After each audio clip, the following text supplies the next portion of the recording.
नमस्कार, जय हिंद दोस्तों। स्वागत है आपका अपने YouTube channel current affairs by Divyanshu. ये जो आपको तस्वीर दिख रही है, world's major oil choke points and their share of maritime oil trade.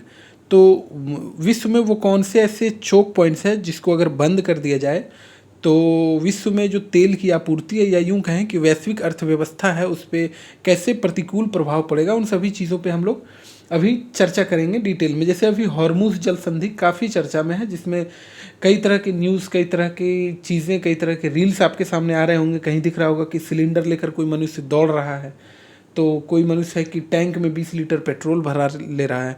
तो 20 लीटर पेट्रोल से जीवन थोड़े चल जाएगा, 20 लीटर से कितना ही दूर आप जा पाएंगे, है ना। कहता है दिल्ली बहुत दूर है, कोई अगर बिहार से दिल्ली भी जाना चाहे तो नहीं जा पाएगा 20 लीटर तेल में।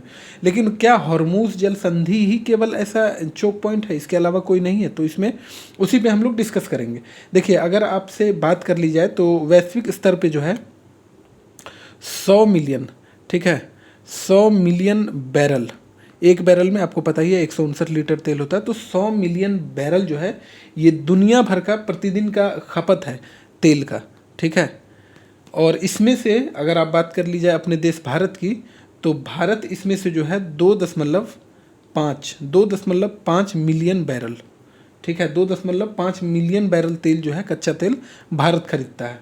अब ऐसे में जो है 100 मिलियन बैरल जो है वो पूरे विश्व में खपत की जा रही है, जिसमें से 2.5 मिलियन बैरल जो है वो भारत ही खरीदता है।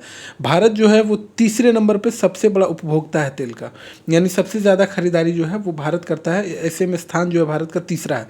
तो सवाल उठता है कि पहले और दूसरे स्थान पर कौन है? तो पहले स्थान पर यूएसए है और दूसरे स्थान पर चाइना है। तो यूएसए के बारे में आपको पता ही है, ये जो है अपने जो उपभोग करता है उसका मैक्सिमम जो है ये खुद ही प्रोड्यूस कर लेता है, ठीक है। चाइना क्या करता है? तो चाइना जो है वो दो देशों पर निर्भर है, एक तो ईरान जो अभी काफ़ी चर्चा में है, और एक वेनेजुएला, ठीक है।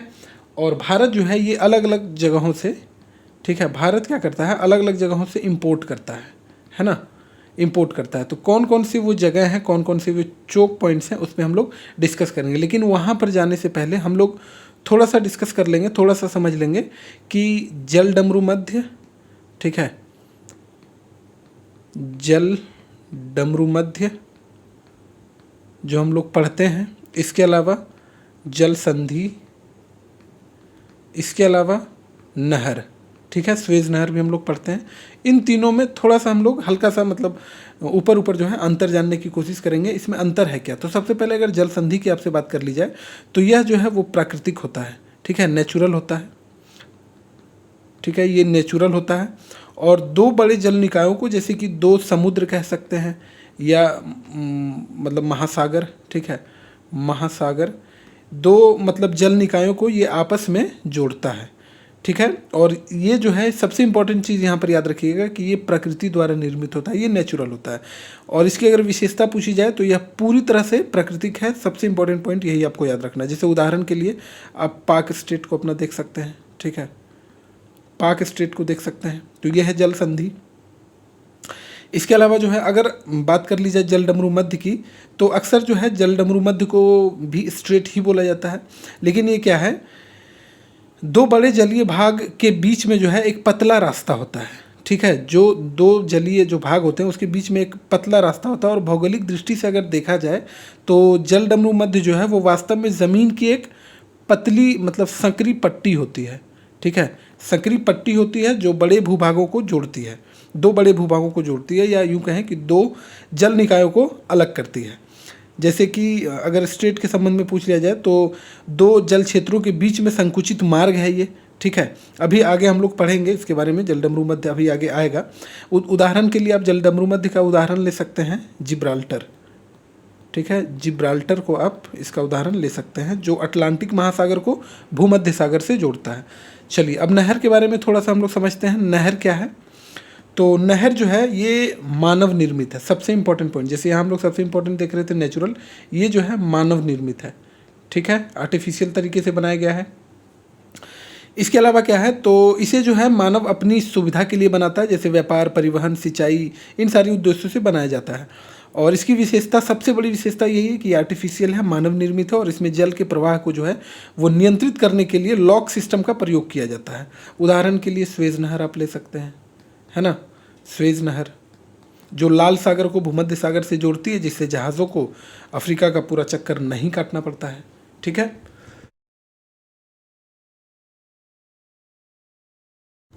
चलिए अब जो है हम लोग अपने पॉइंट पे आते हैं।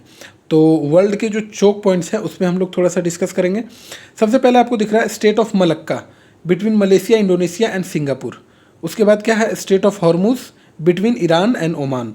अब इस पे हम लोग थोड़ा सा दो दो लाइन में समझने की कोशिश करेंगे कि ये जो स्टेट ऑफ मलक्का है इसका स्थान तो हम देख चुके हैं कि मलेशिया, इंडोनेशिया और सिंगापुर के बीच स्थित है। महत्व तो इसका क्या है, तो ये दुनिया का सबसे व्यस्त चोक पॉइंट है। कैसे, तो ये वैश्विक समुद्री तेल व्यापार का लगभग जो यहाँ दिख रहा है आपको 29.1% जो तेल है वो यहीं से गुजरता है। और यह हिंद महासागर को प्रशांत महासागर से जो है प्रशांत महासागर से जोड़ता है। और कुछ देश हैं जैसे कि चीन, इसके अलावा जापान, दक्षिण कोरिया, है ना, इनके लिए ये एक तरह से लाइफलाइन है, चीन, जापान और दक्षिण कोरिया के लिए। स्टेट ऑफ मलक्का, यहाँ पर देखिए स्टेट ऑफ मलक्का का आप मैप देख सकते हैं। इसे मैं यहाँ पर छोटा सा मैप लेकर यहाँ आपको दिखाने की कोशिश कर रहा हूँ, आप वर्ल्ड मैप में इसे जाकर जरूर देखिएगा। तो यहाँ पर देखिए इंडोनेशिया दिख रहा है, यहाँ मलेशिया दिख रहा है और यहाँ पे सिंगापुर है। तो ये स्टेट ऑफ मलक्का। अगला यहाँ पे क्या दिया गया है, स्टेट ऑफ हॉर्मुज, जो कि अभी काफ़ी चर्चा में है। आप लोग इसके बारे में बहुत जगह से बहुत सारी चीज़ें पढ़े होंगे। तो स्टेट ऑफ हॉर्मुज जो है वो ईरान और ओमान या यूएई के बीच में है। ठीक है, between Iran and Oman, UAE. अब इसका महत्व क्या है, तो इसे दुनिया का सबसे संवेदनशील तेल मार्ग बोला जाता है। ठीक है, इसे जो है सबसे संवेदनशील बोला जाता है। आप यहाँ देख पा रहे हैं 26.2% ही तेल गुजरता है, जबकि इससे ज़्यादा मलक्का से गुजर रहा था 29.1%, है ना। लेकिन इसे सबसे संवेदनशील माना जाता है क्योंकि वैश्विक तेल व्यापार का आप देख पा रहे हैं 26.2% हिस्सा जो है वो यहीं से गुजरता है। और फारस की खाड़ी यानी कि पर्शियन गल्फ से निकलने वाला लगभग सारा तेल इसी रास्ते से दुनिया को जाता है। भारत का भी ठीक ठाक हिस्सा जो है वो इसी रास्ते से आता है। एक बार मैप में हम लोग देख लेंगे। स्टेट ऑफ हॉर्मुज हमने बताया था, ईरान देखिए यहाँ पर आपको दिख रहा है, सऊदी अरेबिया है यहाँ पर, ओमान है यहाँ पर, यूएई है, कतर है, बहरीन है, कुवैत है, अफ़गानिस्तान यहाँ दिख रहा है, ये अपना लड़का पाकिस्तान। आप थोड़ा सा और इससे इधर बढ़ेंगे तो अपना भारत भी दिख जाएगा। तो गल्फ़ ऑफ ओमान है यहाँ पर पर्शियन गल्फ़ है। ठीक है, और स्टेट ऑफ हॉर्मुज इसे बोला जाता है इस वाले जगह को। अरेबियन सी देख पा रहे होंगे। तो ये मैप आप जो है अभी एग्जामिनेशन पॉइंट ऑफ व्यू से ये जो मैप है आपके लिए काफ़ी इंपॉर्टेंट है, क्योंकि आसपास की जगहों के बारे में आपसे पूछा जा सकता है। आगे बढ़ते हैं। तो अगला जो आपको चेक पॉइंट्स देखना है, केप ऑफ गुड होप। अब ये केप ऑफ गुड होप क्या है, तो इसका जो है सो केप ऑफ गुड होप के बारे में थोड़ा सा जान लें। दक्षिण अफ्रीका का ये दक्षिणी भाग है। ठीक है, साउथ अफ्रीका यहाँ भी लिखा भी हुआ। और जब जो है स्वेज नहर में तनाव होता है या जहाज़ बहुत बड़े होते हैं तो वे अफ्रीका के चारों ओर घूम कर इसी रास्ते से जाते हैं और यहाँ से लगभग 11.4% तेल का व्यापार होता है। ठीक है, केप ऑफ गुड होप को हम थोड़ा सा यहाँ देख लेंगे। ये है केप ऑफ गुड होप। ठीक है, केप ऑफ गुड होप। तो जब बंद रहता है, कहाँ का रास्ता, जब बंद रहता है सॉरी, जब स्वेज नहर में तनाव रहता है उस समय जो है इस रास्ते से सारा तेल गुजरता है। अगला है Suez kanal and Sumed pipeline. तो स्वेज कैनाल के बारे में आप लोग बखूबी इनके बारे में, स्वेज कैनाल के बारे में पढ़े ही होंगे। इसका जो लोकेशन है वो इजिप्ट है, ध्यान रखिएगा। मैप में हम लोग आगे देखेंगे। और यह जो है लाल सागर को यानी कि रेड सी को, लाल सागर को जो है मेडिटेरियन सी यानी कि भूमध्य सागर से जोड़ता है। और यह यूरोप और एशिया के बीच सबसे छोटा समुद्री रास्ता और यहाँ से लगभग 6.1% तेल का व्यापार होता है। ठीक है, यहाँ पर चलिए आइए देख लेते हैं हम लोग स्वेज नहर को। तो यहाँ पर आप देख पा रहे होंगे मेडिटेरियन सी और यहाँ रेड सी, इन दोनों के बीच का ये रास्ता है स्वेज नहर, स्वेज कैनाल। यहाँ अफ्रीका दिख रहा है, यहाँ इजिप्ट है, एशिया है। मैप में, वर्ल्ड मैप में इसे आप लोग ज़रूर देखिएगा।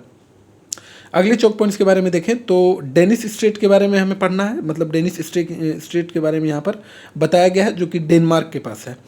अब ये डेनिस स्ट्रेट क्या है, चलिए कुछ छूट रहा है क्या यहाँ, चलिए नहीं, ठीक है चलिए। डेनिस स्ट्रेट, तो डेनिस स्ट्रेट क्या है, तो ये रूस के तेल निर्यात का सबसे महत्वपूर्ण मार्ग है। ठीक है, ये रूस के लिए काफ़ी महत्वपूर्ण है ना, रसिया के लिए काफ़ी महत्वपूर्ण है। और 6.1% यहाँ से तेल का व्यापार हमें देखने को मिलता है। तो इसे भी हम लोग मैप में देख लेंगे। ठीक है, यहाँ पर आप देख पा रहे होंगे डेनमार्क स्टेट यहाँ पर दिख रहा है आपको, बगल में यहाँ ग्रीनलैंड है, Finland, Sweden, Norway, Germany, Poland, ये मैप आप देख लीजिएगा, आयरलैंड, यूनाइटेड किंगडम। ये जो आपको छोटा सा मैप यहाँ दिखाया जा रहा है, इसको आप वर्ल्ड मैप में जाकर आज ही देखिएगा, ठीक है, इस वीडियो को देखने के बाद। अगला देख रहे हैं हम लोग बाब अल मंदेब। तो बाब अल मंदेब के बारे में थोड़ा सा हम लोग जान लें, महत्वपूर्ण चीज़ें। इसका स्थान जो है वो यमन, जिबूती और इरिट्रिया के बीच है, between Yemen, Djibouti and Eritrea. अब महत्व क्या है इसका, तो लाल सागर के मुहाने पर स्थित है, ठीक है, रेड सी के मुहाने पर स्थित है, और यहाँ से देख पा रहे होंगे 5.3% जो है वो तेल का व्यापार होता है या गुजरता है। स्वेज नहर तक पहुँचने के लिए इसे पार करना ज़रूरी होता है, ठीक है। देखिए हम लोग बाब अल मंदेब को देख लेते हैं।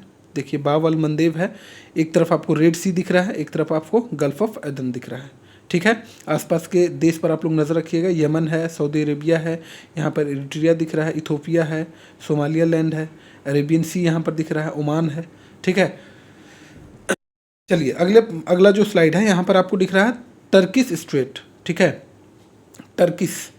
अब तुर्की जल डमरूमध्य है ये। तुर्की जल डमरूमध्य का क्या महत्व है, तो काला सागर को जोड़ने वाला रास्ता है ये, ठीक है। मैप में देखिए टर्किश ये है और काला सागर को जोड़ता है, ये काला सागर को इससे जोड़ता है ना।